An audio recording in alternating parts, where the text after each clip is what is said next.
रमेश अब बड़ा हो गया था। पढ़ लिख कर अब उसकी एक अच्छी सी नौकरी एक शहर में भी लग गई थी। कुछ दिनों के बाद उसके माँ बाप ने उसकी शादी एक सुंदर और सुशील लड़की से करा दी, जो कि वह भी नौकरी करती थी। अब रमेश और पत्नी दोनों जॉब करते थे। अब दोनों एक साथ ही शहर में बस गए थे। कुछ दिनों के पश्चात रमेश के पिताजी भी अब इस दुनिया को छोड़कर चले गए, जिसके बाद उसकी माँ एकदम से अकेली सी हो गई थी। जिसके बाद कुछ दिनों के बाद रमेश अपनी माँ को अपने साथ रहने के लिए शहर ले आया। जिसके बाद शहर में आकर रमेश की माँ खुद को एकदम अकेला पाती थी। इस तरह उन्हें भी अच्छा नहीं लगता था, लेकिन एक माँ अपने बेटे की हमेशा खुशी ही चाहती है। तो धीरे धीरे वह शहर में रहना भी सीख गई थी। लेकिन रमेश और उसकी पत्नी हमेशा अपनी माँ को समझाते रहते कि ऐसा मत करो, ये मत करो, मतलब कि वे अपने आगे माँ को गांव की एक तरह से गंवार ही समझते थे।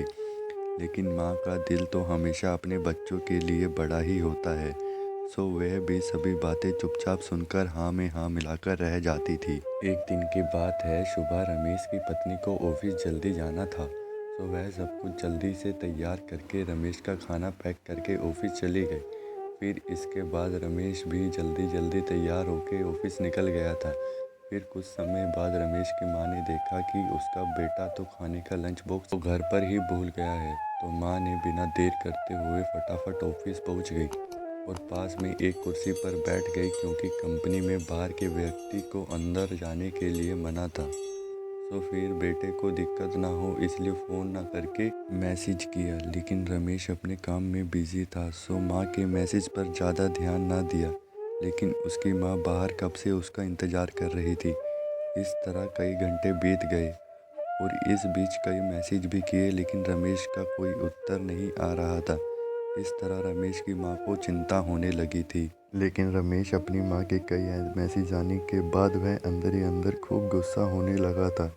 आज तो उसने तय कर ही लिया था कि आज घर जाकर माँ को खूब अच्छी तरह से समझा देंगे कि यह उनका गांव नहीं है जो कुछ भी मनमानी करती रहेंगी। और इस तरह शाम हो गई। अब रमेश घर जाने के लिए कंपनी से बाहर निकला तो देखा उसकी माँ तो यहीं खड़ी है, जिसे देखकर उसका गुस्सा अब सातवें आसमान पर था और बिना कुछ पूछे ही अपनी माँ को डांट फटकारने लगा कि पहले तब घर पर खाली बैठे बैठे मैसेज से परेशान करती रहीं और अब तो उसकी कंपनी में भी आ गई हैं। आखिर उनका यह गांव नहीं है जो मनमानी करती रहेंगी। यह सुनकर रमेश की माँ ने खाने का टिफ़िन रमेश की ओर आगे बढ़ा दिया, जिसे देखकर रमेश को अब समझते हुए देर ना लगी कि वह अपना खाना भूल गया था, जिसे माँ ने उसे देने के लिए यहाँ आई थी।